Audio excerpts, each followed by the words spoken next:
사가랴는 침묵하고 하나님은 새 역사의 문을 열고. 아멘. 오늘의 말씀을 가만히 이렇게 보면 마치 해가 떠오르기 직전에 가장 캄캄한 그 상황과 아주 비슷합니다.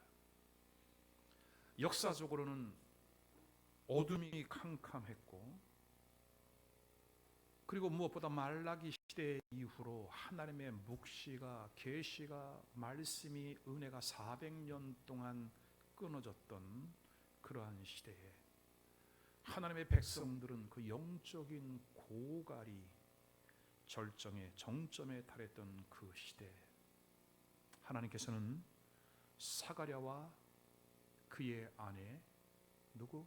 엘리사벳, 그리고 세례 요한, 그 아들 세례 요한이 역사의 어둠을 밝히는 한 줄기 빛처럼 등장을 하고 드디어 역사를 밝혀가게 됩니다. 세례 요한에 대해서는 너무나 많은 언급들이 있지만 요한복음 1장 23절에 보면 이르되 나는 선지자 이사야의 말과 같이 주의 길을 곧게 하라고 광야에서 외치는 자의 소리로라. 너는 누구냐? 나는 광야에서 외치는 자의 소리다. 누가복음 3장 16절에 보면 이 침례 요한은 자기 자신을 철저히 낮추면서 나는 물로 세례를 베풀었지만 내 뒤에 오시는 분이 있는데 누구예요? 예수 그리스도, 실체가 오시는데 그는 불과 성령으로 너희에게 세례를 베풀 것이다. 아멘. 요한복음 3장 30절에 보면 세례 요한은 자기 자신을 철저히 낮추죠. 나는 그의 신발끈, 신들매를 풀기도 매기도 감당하기 어려운 존재다. 참으로 겸손해요. 그리고 마침내 그는 뒤에 오시는 그분은 흥하여야 하겠고 나는 쇠하여야 하리라. 이 사명을 감당하고 세례 요한은 아주 짧은 인생을 목회임으로 마감을 했습니다. 어떻게 보면 이렇게 주님의 영광만을 위하여 불같이 짧은 인생을 살다간 요한, 우리의 상식으로 생각하면 이런 사람은 좀 오랫동안 살아서, 길게 살아서 하나님 영광에 쓰임 받아야 되지 않을까? 그죠? 근데 여러분, 모든 것들은 하나님 손에 달려 있어요. 왜냐하면 세례 요한의 역할은 여기까지예요. 세례 요한이 마지막 선지자가 마감되어야, 구약이 끝나야 예수 그리스도로부터 새로운 시대가 오는 거예요. 복음의 문이 열리는 거예요. 아멘. 철저하게 자기 자신을 낮추었던 사람, 그리고 그 세례 요한의 사역처럼 곧 그 뒤를 이어 오신 분이 계시니 말라기 4장 2절에 예언한 그대로 의로운 해가 떠오를 것이라. 그가 치려는 광선을 비출 것이다. 하나님의 아들이신 예수님이 해같이 떠올라, 아멘, 어둠에 눌려있고 근심과 두려움과 미래에 대한 불안과 죄 가운데 사로잡혀 있는 그들을 치유하고 회복하고 자유케 하는 역사가 일어나게 되는 것이죠. 아멘. 예수님은 그 침례 요한을 이렇게 칭찬합니다. 내가 너에게 말하노니 여자가 낳은 자 중에 요한보다 큰 자가 없다. 할렐루야. 여자가 낳은 자 중에 이 세례 요한보다 큰 자가 없다. 극찬인 거죠. 오늘 여러분도 이와 같은 인정과 칭찬을 받을 수 있기를 주님의 이름으로 축원합니다. 자, 근데 우리가 감히 어떻게 세례 요한처럼 될 수 있을까? 근데 28절 후반부에 따라오는 말씀을 보면 가능성이 크다. 그러나 하나님의 나라에서는 예수의 복음을 듣고 구원을 확증하고 믿음으로 살아가는 우리는 극히 작은 자라 할지라도 그보다 크니라. 아멘. 천국을 대망하는 여러분 되시기를 주의 이름으로 축원합니다. 축원합니다. 자, 그러면 오늘 본문의 말씀을 통해서 계속해서 하나님의 은혜를 우리가 받기를 원합니다. 첫 번째는 새 역사는 준비된 자의 몫이다. 따라하십시다. 새 역사는 준비된 자의 몫이다. 여러분, 제가 이 그림을 찾아왔는데 이 그림은 기회의 신, the God of opportunity, 기회의 신 카이로스, 그리스 신화에 나오는 신 중에 한 사람입니다.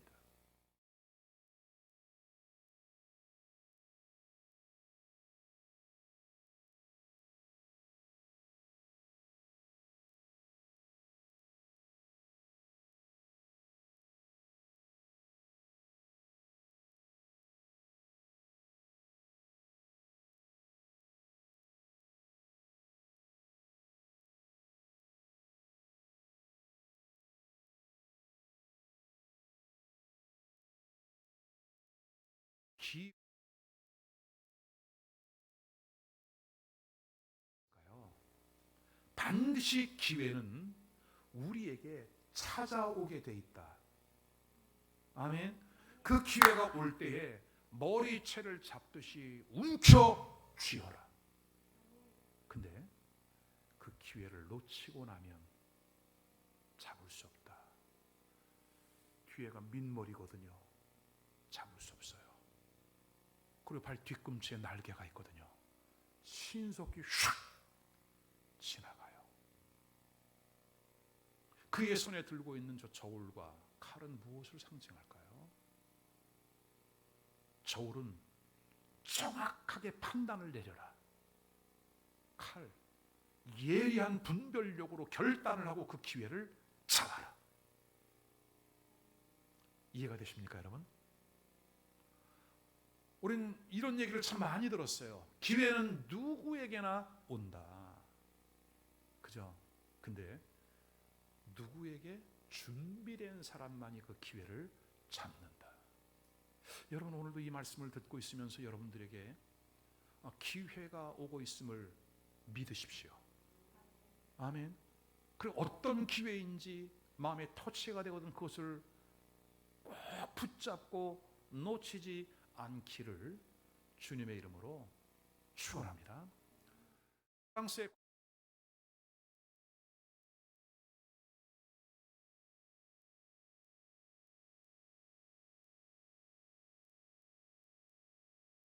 뭔가를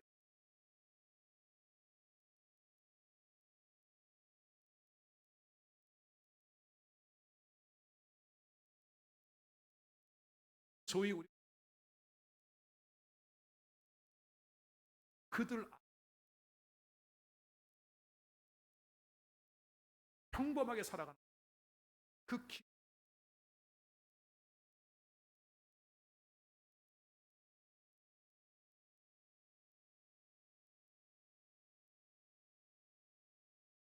안에 바다, 인생은 쓴 바다야, 고해야.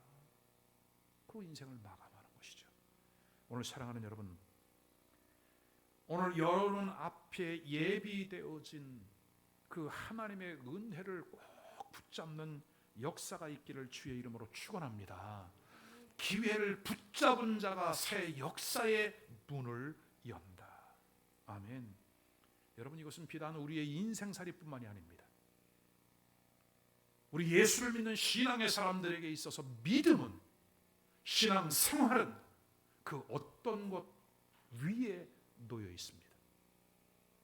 믿음으로 헌신하고 순종하고 하나님의 은혜 가운데 살아가는 이것도, 아멘, 준비된 사람의 것이다. 은혜도 받을 준비가 되어 있어야 한다. 아멘이에요, 여러분. 자, 두 번째로, 이 은혜는 새로운 역사는 은혜로 시작되어진다는 거예요. 새 역사는 준비된 자의 것이다. 근데 그 준비되는 것도 하나님의 은혜로 진행되어진다. 아멘. 자, 오늘 누가복음 1장 1절은 이렇게 시작을 합니다. 우리 중에 이루어진 사실에 대하여. 여러분, 뭐가 이루어진 사실일까요? 누가 다음에 어떤 단어가 따라오죠? 복음, 누가복음이에요. 누가복음, 복음서의 핵심은 예수 그리스도인 줄로 믿으시기를 바랍니다. 이미 이루어진 사실, 우리 중에 이루어진 사실, 오늘 누가가 피력하고자 하는 이미 이루어진 그 사실은 뭐냐면 하나님이신 그분이, 창조주이며 전능하신 그분이, 우주 만물을 창조하신 그분이 사람의 육신을 입고 이 땅에 아들로 찾아오셨다. 우리는 그분을 예수 그리스도라고 부른다. 그 예수님이 이 땅에 오셔서 친히 몸소 십자가에 달려 우리의 죄값을 지불하고 피를 쏟아 우리의 그 모든 허물과 죄를 탕감해 주시고 우리를 하나님의 자녀 삼아 주셨다. 그리고 하늘에 오르신 그분이, 승천하신 그분이 우리에게 성령을 보내주셔서 우리 마음 성전 삼아 찾아와 주셨고, 아멘. 그 보내신 성령으로 말미암아 교회의 시대, 교회의 역사가 시작되었다. 아멘. 여러분, 교회는 끊임없이 이 복음을 통하여 지금도 계속되어지고 있는, 우리 중에 이루어진 사실이 과거의 이례적인 사건으로 끝나는 것이 아니라 그 아들 예수 그리스도의 피값으로 세우신 교회를 통하여 지금도 계속 이어가고 있다. 할렐루야. 그래서 여러분, 2000년이 지난 지금 저와 여러분이 그 예수 그리스도를 믿음으로 구원받은 것 아닙니까? 구원받았을 뿐만이 아니라 이 예배라고 하는 이 엄청난 자리에 나와 하나님의 부르심을 받아 하나님께 경배를 올려드리고 있는 것이 아니겠습니까? 아멘.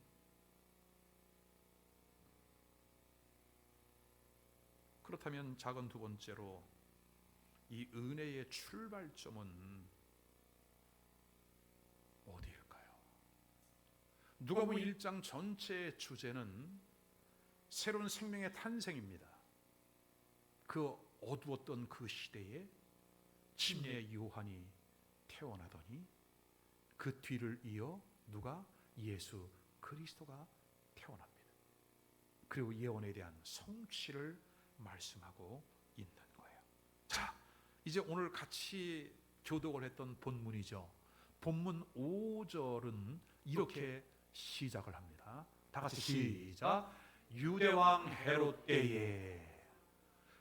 유대왕 누구 때에? 여러분,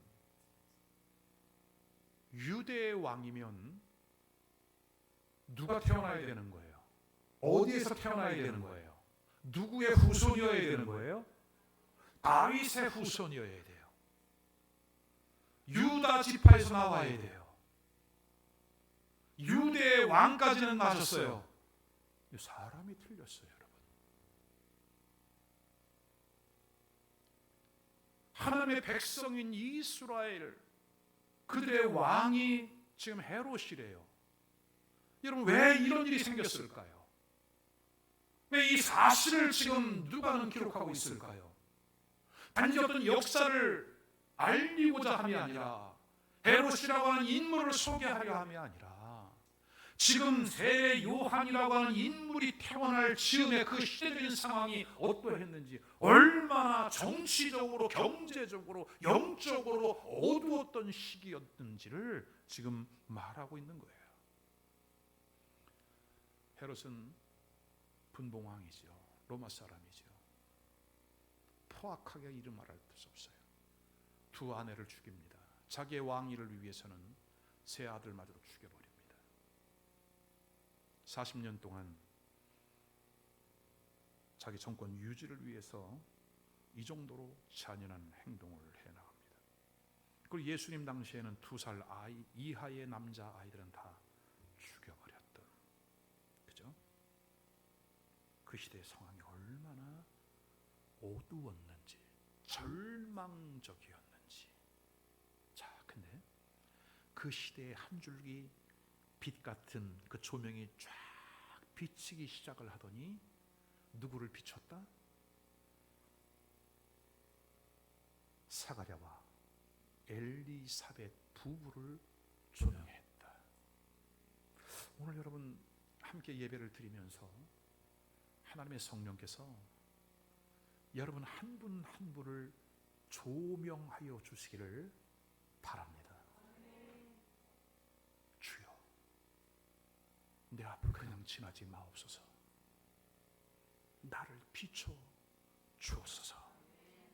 자, 이 세례 요한의 부모를 조명합니다. 5절, 아비야 반열의 제사장 한 사람이 있었으니 이름은 사가랴여 그의 아내는 아론의 자손이니 이름은 엘리사벳이라. 여러분, 사가랴는 제사장 가문에서 태어났습니다. 아비야 반열에 속했습니다. 8번째 반열, 24개 반열 중에서 8번째에 속했습니다.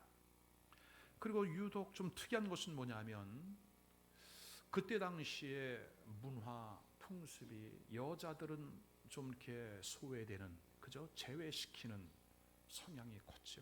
근데 그의 아내까지 아론의 자손이다. 그리고 그의 이름까지 조명을 합니다. 분명히 누가는 오늘 5절의 말씀을 기록하면서 무언가를 의도하고 있다는 거죠. 오늘 이 엘리사벳은 저는 이렇게 해석합니다. 엘리사벳은 교회다. 엘리사벳은 나다. 연약하고 무능하고 아무런 가치 없는 무익한 죄인 중에 괴수와 같은 존재. 그러나 오늘 주께서 그를 조명하니 소외 가운데 있던 그 여인이 하나님의 은혜를 경험하고 나니 은총의 사람이 되어 그의 남편과 함께 역사의 문을 여는 귀한 인물로 등장한다. 오늘 여러분 한 분 한 분이 이렇게 하나님 앞에 귀하게 쓰임받는 성도, 그리고 우리 주 예수 교회가 될 수 있기를 주님의 이름으로 축원합니다.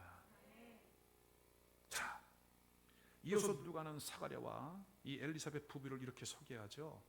이 두 사람이 하나님 앞에 의인이니. 아멘.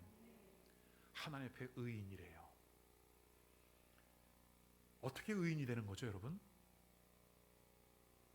의인은 어떻게 되는 거죠? 믿음으로 의인이 되는 거죠. 구원도 은혜로 받는 것처럼 의롭다 칭함을 받는 것, 의롭다 여김을 받는 것도 은혜입니다. 아멘. 그래서 용서를 받고 의인이 되었다 보니까 그 이후에 나타나는 능력이 있는데 주의 계명과 규례대로 흠이 없이 행하더라. 여러분 이거 혼돈하지 않기를 바라요. 아멘. 이 두 부부가 말씀을 열심히 읽고 말씀대로 살았더니 그가 의롭다 여김을 받았다더라. 그가 죄에서 용서받은 은혜의 사람이 되었다더라. 그것이 아니라 은혜로 구원을 받고 은혜로 의롭다 인정을 받고 나니까 그때부터 말씀대로 살아갈 수 있는 능력이 나타나더라. 말씀에 생명을 걸고 따라갈 수 있는 그 믿음이 생기더라. 아멘. 오늘 여러분들에게 이 같은 깨달음의 은혜가 있기를 주님의 이름으로 축원합니다. 이렇게 두 사람이 하나님 앞에서 의인이요. 누구 앞에서? 하나님 앞에서. 법도와 규례, 말씀을 따라 살아가는 사람, 할렐루야죠. 여러분, 이 정도의 삶을 살아간다면 이제는 뭐가 돼야 돼? 만사 형통한 사람이 돼야죠. 그죠 여러분? 근데 이어지는 성경 구절을 보십시오.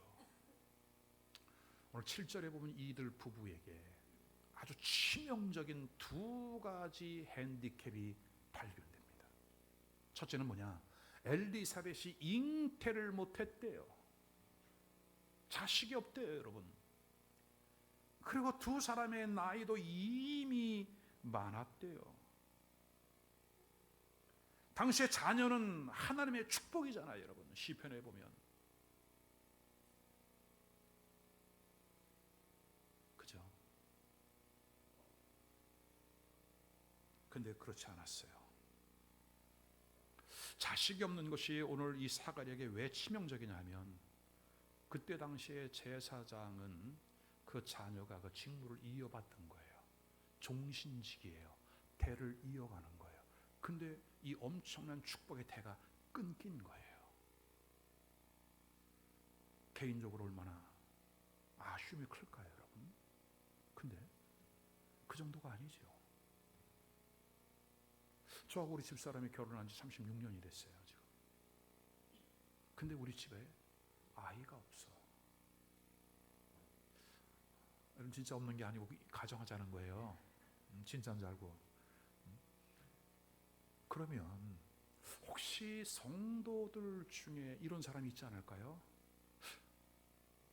우리 목사님, 사모님 아이가 없다네. 혹시 그죠? 뒤에서 속회로 모여가지고 수군수군 되면서 혹시 뭔가 비달되는 게 있나, 그런 생각할 수 있다 없다? 여러분은 안 하지만 있다? 어디서 왔어? 그렇게 생각할 수 있죠. 그죠? 치명적이에요. 그럼 이제라도 아이를 낳으면 되지. 근데 나이도 너무 많대요. 자연적인 생산 능력이 끊어졌대 여러분. 뭐 이 정도가 되면 패닉인 거예요. 우리가 신앙생활 교회 안에서 열심히 섬기고 봉사하고 헌신하는데 우리의 환경이 따라주질 않아. 여러분, 그러면 어떻게 하겠습니까? 낙심하고 실망하고 좌절하고 그러지 않겠어요 여러분? 입장을 바꿔서 한번 오늘 여러분이 사가랴 혹은 엘리사벳이라고 한번 생각을 해보십시오. 자, 근데 오늘 우리가 잘 배워야 할 이 사가랴의 태도가 있습니다. 자, 8절로 10절을 같이 한번 읽어봐요. 시작. 마침 사가랴가 그 반열의 차례대로 하나님 앞에 제사장의 직무를 행할세 제사장의 전례를 따라 제비를 뽑아 주의 성전에 들어가 분향하고, 아멘, 반열을 따라 차례대로 제사장의 직무를 잘 감당했대요 여러분. 나의 환경이 따라주지 않는다고 내려놓는 일들이 없기를 바랍니다. 하나님의 성전에 들어가 분향한 것처럼 내 삶의 우선순위를 하나님께 잘 두실 수 있기를 주의 이름으로 축원합니다. 여러분, 10절에 보니까 모든 백성은, 오늘 사가랴 제사장이 성전에 들어가서 분향을 하는 그 시간에 백성들은 밖에서 기도했대요. 목회도 잘하셨던 것 같아요 여러분. 이번 약 20일 동안 여러분 목사님을 위해서 기도를 많이 해주셔서 감사했어요. 하프앤볼을 하면서 막 우리 장재영 집사님이 막 목사님이 말씀도 못 하시고 막 그러길래 목사가 중환자실에 간 줄 알았어요. 목회자를 사랑하는 마음과 그 표현이 너무너무 절절했어요. 감사해요. 지금 빠른 회복을 하고 있는 중입니다. 자, 백성들은 그를 위하여 기도하고 사가랴는 자기에 주어진 직무를 성실하게 변함없이 감당할 그때에 11절이죠. 시작. 주의 사자가 그에게 나타나 향단 우편에 선지라. 기도했더니 하나님의 천사가 동원돼 가브리엘 천사가 하나님으로부터 좋은 소식을 들고 왔어요. 오늘 여러분이 기도할 때에 천사가 동원되어짐을 믿으시기를 바랍니다. 하늘의 문이 열려짐을 믿으시기를 바랍니다. 아멘. 그 향단 우편에 서서 얼마나 은혜로웠을까, 감사했을까요? 근데 12절을 보십시오. 사가랴가 보고 놀라며 무서워하니. 오늘 우리에게도 이 같은 경험이 있기를 바라요. 이 같은 은혜가 있기를 바라요. 영적인 실제를 경험하는 역사들이 있기를 주님의 이름으로 축원합니다. 공동 번역은 12절을 이렇게 해석했습니다. 이것을 본 스가랴는 몹시 당황하여 두려움에 사로잡혔다. 여러분, 예상하지 못했던 일들이 일어나는, 하나님의 기적 같은 일들이 일어나니까 막 당황스러운 거예요. 두려운 거예요. 여러분, 우리의 신앙이 너무 가볍지 않기를 바랍니다. 그분의 임재 안에 사로잡힌 바 되어지는, 천국의 임재가 경험되어지는, 아멘. 그리고 그 살아계신 하나님 앞에 나의 삶이 온전히 드러나 그분과 동행하는 그와 같은 역사. 아멘. 천사가 그 두려워하는 스가랴에게 하나님의 소식을 전합니다. 스가랴야, 무수하지 말아라. 따라하십시다. 너의 간구함이 들린지라. 그렇죠. 하나님의 기도를 들으셨대요. 여러분, 너의 아내 엘리사벳이 아주 정확하게 꼭 집어서 말씀합니다. 너의 아내 엘리사벳이 내게 아들을 낳아 주리니 그 이름을 요한이라 하라. 할렐루야. 오늘 우리가 간구하는 교회의 공동 기도 제목, 여러분 각자 개인이 기도하는 기도의 제목들 주께서 때를 따라 돕는 은혜로 응답하심을 믿습니다. 오늘 이 시간도 여러분 귀를 기울이세요. 마음을 열고 귀를 기울여 말씀을 들으면서 마음으로는 하나님의 음성을 들을 수 있기를 주의 이름으로 축원합니다. 지금도 이 시간에 말씀하신다. 내게 기회가 오거든 놓치지 말아라. 성령 주시는 감동을 외면하지 말아라. 민감하게 반응하라. 아멘. 여러분, 오늘 이 천사의 말을 듣고 스가랴는 얼마나 기뻤을까요? 첫 번째는 하나님이 나의 간구를 들으셨다는 거죠. 아멘. 두 번째는 천사를 보내준 거예요. 천사가 찾아온 것. 얼마나 놀라운 일이에요. 근데 네가 간구한 그대로 내가 들어주리라. 할렐루야. 그 스가랴가 성전에 들어가서 하나님을 섬기면서 뭐 한 거예요? 주여, 나에게 아들을 주옵소서 기도한 거예요. 어떤 상황인데 지금 자연적으로 볼 때는 생산할 수 있는 아내의 형편이나 자신의 형편이나 그렇지 않은데, 여러분 이게 믿음인 거예요. 오늘 하나님께서 우리 성도들의 마음 가운데에 이와 같은 믿음을 심어 주시기를 바라요. 여러분, 이러한 믿음도 우리 스스로에게서 나지 않습니다. 전적인 하나님의 은혜로 이루어지는 일들입니다. 아멘. 근데 그 아들이 요한이가 태어나는데 어떤 아들이에요, 여러분? 자기 자신만을 만족시키는 그런 아들이 아닙니다. 메시아의 길을 예비할 사람, 하나님 앞에 큰 자. 아멘. 독주와 포도주를 마시지 아니하고 이미 어미의 모태로부터 성령의 충만함을 받은 아들. 아멘. 야, 이스라엘 자손을 하나님께로 돌아오게 할 사람. 아멘. 그리고 엘리야의 마음과 능력을 받아서 아비의 마음을 아들에게 전달해 주는, 소통케 하는 그와 같은 역사. 여러분, 어떻게 보면요, 이 세례 요한은 다음 세대 사역을 하는 사람이에요. 오늘 우리가 아버지 세대와 자녀 세대가 소통이 이루어지나요? 부부간의 대화가 이루어지나요, 여러분? 그죠?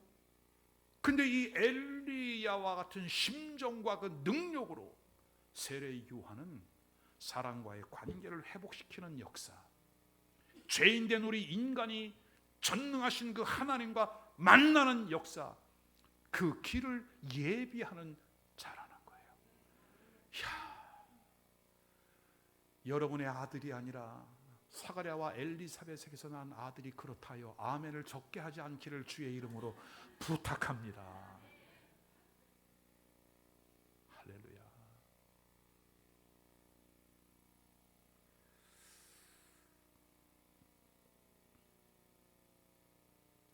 이렇게 말을 했더니 사가랴가 천사에게 또 묻습니다. 내가 이것을 어떻게 믿으라는 얘기예요? 내가 이것을 어떻게 이해하라는 얘기예요, 천사? 왜? 나는 늙었어요. 아내도 이미 나이가 많아요. 그래서 우리는 원래부터 아이가 없었고요, 이제는 나이도 많아요. 어떻게 아들을 낳겠습니까?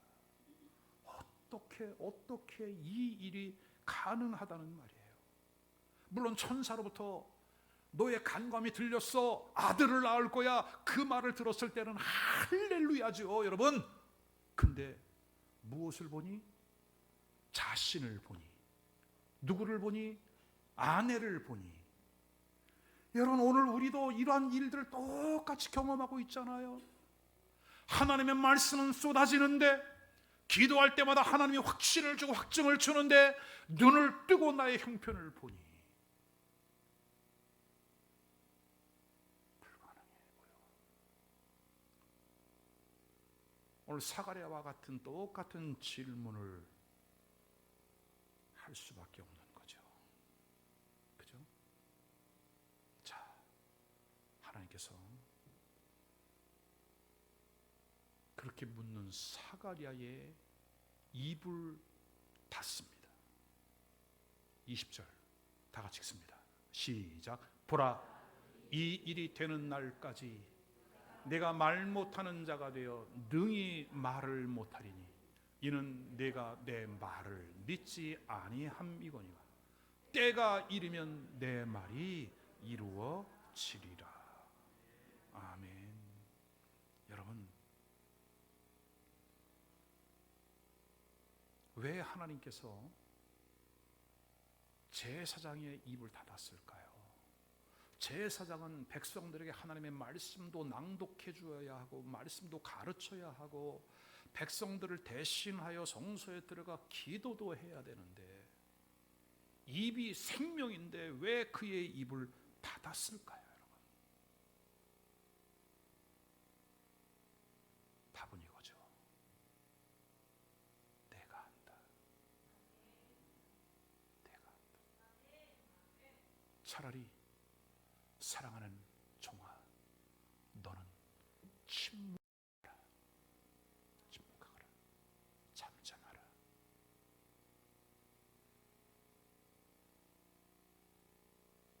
사가랴는 그날로부터 10개월 동안 말을 하지 못합니다.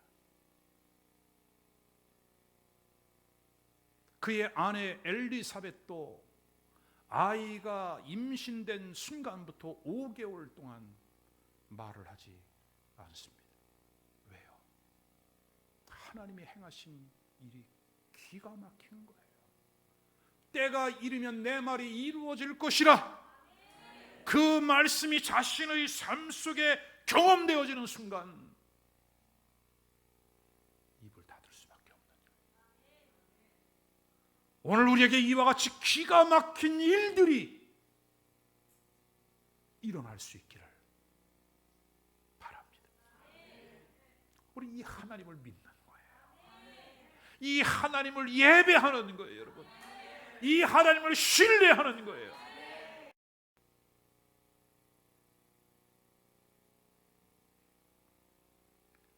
비록 늙었어요. 그러나 자신의 삶 속에 이루어진 것을 보면서 이들 부부는 철저히 깨달았을 거예요. 은혜구나. 오늘 우리도 여러분 자신을 기꺼이 주님 앞에 내어 드리시기를 바라요. 마리아도 마찬가지요. 천사로부터 가브리엘로부터 네가 아이를 낳게 될 것이다. 아니 나는 지금까지 남자와 접촉한 적도 없는데 어찌 내가 처녀의 몸으로 아이를 낳겠습니까? 그러나 천사가 계속해서 말하니까 마리아가 이렇게 말하죠. 주여 미천한 계집 종이오니 말씀하신 대로 이루어지기를 원하나이다. 여러분 만약에 이것이 가문의 수치라 여겨 끝까지 마리아가 거절했다면 어찌 예수 그리스도가 탄생할 수 있었을까? 오늘 사가랴와 그의 부인 엘리사벳이 끝까지 고사했다면 되는 것도 없고 할 수 있는 능력도 없고 모든 것을 다 포기하고 내려놓았다면 어떻게 주의 오시는 그 길을 예비했던 이사야가 예언했던 수많은 예언자들이 예언했던 마지막 말라기도 예언했던 그 예수 그리스도가 오시는 그 길을 예비할 수 있었을까요? 따라하십시다. 은혜로 시작했으니 은혜로 마치기를 원합니다. 아멘. 이제 말씀을 정리합니다. 사가랴는 침묵하고 하나님은 새 역사의 문을 여셨다. 여러분 그 은혜는 지금도 여전히 변함없이 우리 안에 진행되고 있음을 믿으시길 바랍니다. 그래서 오늘 누가는 1장 1절에 우리 중에 이루어진 사실이라고 말씀하는 거예요. 자, 오늘 누가가 기록한 언급하고 있는 이 말씀은, 이 사건은 신빙성이 있죠. 첫째는 구약부터 예언되어져 온 하나님의 말씀이다. 누구의 말씀이다? 하나님의 말씀이다. 여러분 무언가 신뢰할 만한 사람에게 위로의 말, 격려의 말을 들어도 우리의 마음이 편안한데 하나님의 말씀이다. 아멘. 두 번째는 역사적인 사실에 근거했다. 오늘 누가가 이 성경을 기록할 때 이미 이루어진 일들이에요. 그리고 세 번째는 이미 누가가 이 복음서를 기록할 당시에 예수 그리스도의 이 사건을 목도한 증인들이 많았다. 부인할 수 없다. 근데 오늘 누가가 이 복음서를 기록하면서 1장 전반부에 이렇게 말을 하잖아요. 데오볼로 각하에게. 자, 우리 한번 찾아봅시다. 1장 1절로 4절을 같이 한번 읽어봐요. 같이 읽습니다.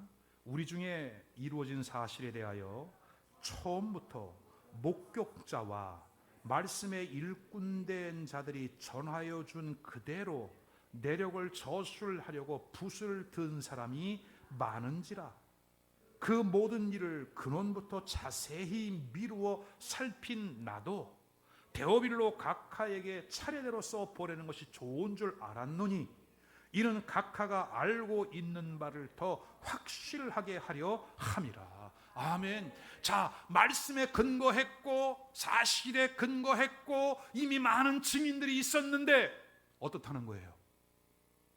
믿지 않았다는 거예요. 사람들이 믿지 않았다는 거예요.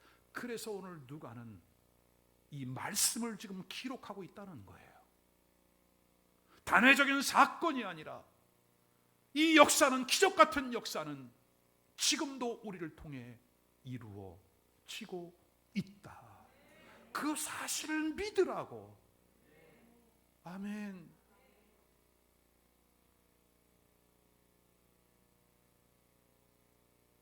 하나님은 그 암흑기에, 캄캄한 그 시대에 새로운 역사의 문을 열기 위하여 한 사람. 누구? 사가랴. 아니, 두 사람이죠. 누구? 그의 아내 엘리사벳. 아니, 세 사람이죠. 그들 사이에서 태어난 누구? 그렇죠. 세례 요한을 조명하는 거예요. 오늘 그 세례 요한이 얼마나 위대한 일을 이루었는지 14절, 너도 기뻐하고 즐거워하게 될 것이다. 왜냐하면 많은 사람들이 그의 남을 기뻐하게 될 것이다. 16절, 이스라엘 자손을 주 곧 저희 하나님께로 많이 돌아오게 하겠습니다. 세례 요한도 이 일을 했지만 세례 요한을 통해 오시게 될 예수 그리스도, 그를 통해 천하 만민이 너도 기쁜 일이지만 많은 사람들이 기뻐하게 될 것이라. 아멘. 여러분, 오늘 주님은 우리를 통해서 이와 같은 일들을 이어가기를 원하시는 거예요. 아멘. 근데 그 중심에 있어야 할 누가? 사가랴가 그 하나님의 계획에 부합할 만한 믿음의 단계에 올라 있지 않은 거예요. 그러니까 하나님께서 그의 입을 닫게 하셨어요. 그리고 누가 하셔요? 하나님이 친히 그 일을 이루어 가시는 거예요. 제가 설교 전에 설명한 것처럼 약 20일 전에 치과 수술을 받고 같은 부위에 4번째 수술을 똑같이 했어요. 수술은 잘 끝났고 봉합을 했는데 자꾸 이게 터져요. 이분은 우리 한국의 최고 대학 치과대 출신이에요. 그럼 미국에서도 최고의 치과대학을 공부하셨어요. 그의 부인도 똑같아요. 이분이 저를 위해 수술할 때마다 고개를 갸우뚱거려요. 분명히 잘 마무리했는데 왜 이런 일이 생기지? 왜 실밥이 터지지? 왜 자꾸 이게 벌어지지? 그것도 3번, 4번째까지 한 거예요, 여러분. 고개를 갸우뚱거려요. 제가 차마 말은 못했어요. 그 이유를 저는 알죠. 조심했어야 되는데. 자, 지금은 많이 80% 정도 회복이 됐습니다. 수술한 그날 저는 지옥의 불맛을 봤어요. 여러분 상상이 안 될 거예요.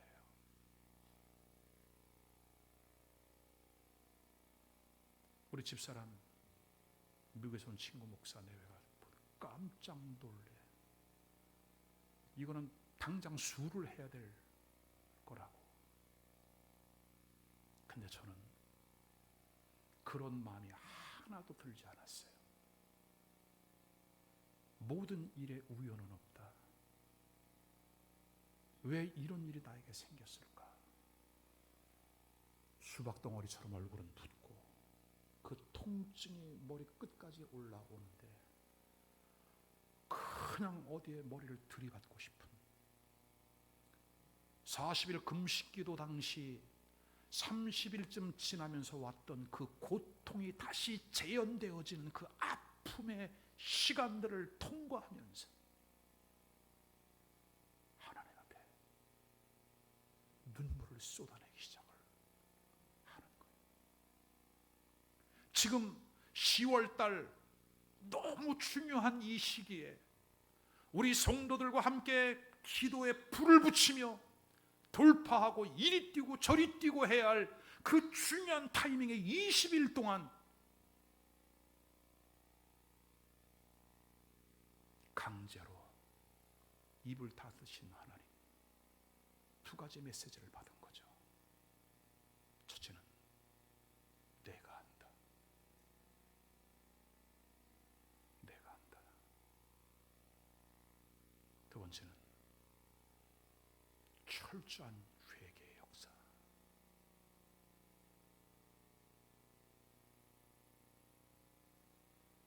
사랑하는 종아, 네가 천국을 외쳤고 네가 지옥을 외쳤지.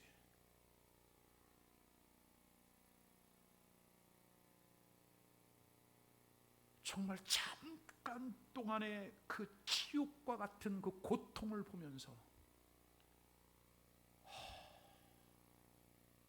주여,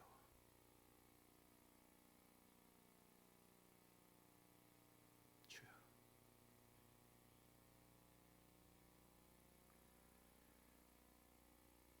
하나님은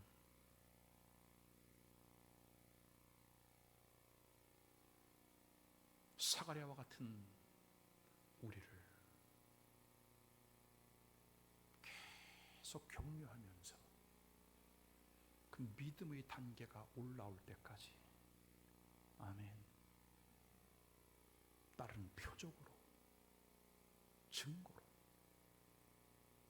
나타내시면서 그 하나님의 거룩한 그 은혜의 반열에 서게 하시는 하나님, 오늘 우리도 그와 같은 은혜의 자리로 부름받은 것을 감사하기를 바라고 귀하게 쓰임받는 여러분 모두가 되시길 바랍니다. 한 가지 예화를 듣고 말씀을 마치려고 합니다. 딱따구리 한 마리가 번개와 천둥이 내리치는 그 날씨에 고목나무에 앉아서 따다다다다닥 구멍을 뚫고 벌레를 잡고 있었습니다. 갑자기 벼락이 내려치면서 나뭇가지가 부러져 나갔죠. 깜짝 놀란 딱따구리가 이렇게 말을 합니다. 내 부리의 힘이 이렇게 세단 말이야.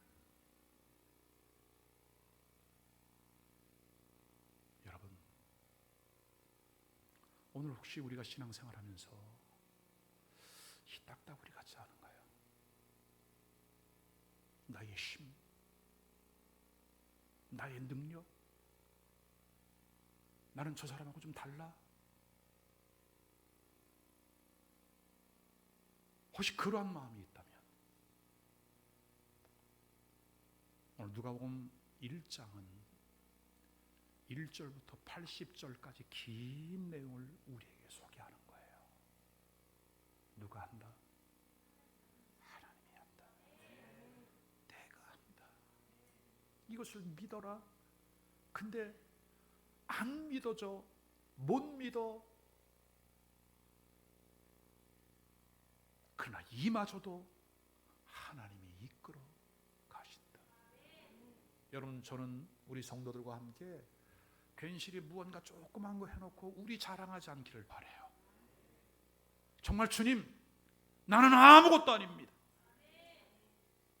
오직 주님의 영광, 주님이 행하시는 일, 그 일만 드러날 수 있기를 주님의 이름으로 축원합니다. 따라합시다. 사가랴는 침묵하고 하나님은 새 역사의 문을 열었다. 이 일 이후에 있어질 일들을 기억하십시오. 우리가 새로운 역사의 문을 열어가게 하시는 그 하나님의 선한 뜻을 바라보면서 하나님께 주목하고 우리의 삶을 드려 쓰임받는 우리 모두가 될 수 있기를 주의 이름으로 축원합니다. 기도하십시다. 오늘 주신 말씀을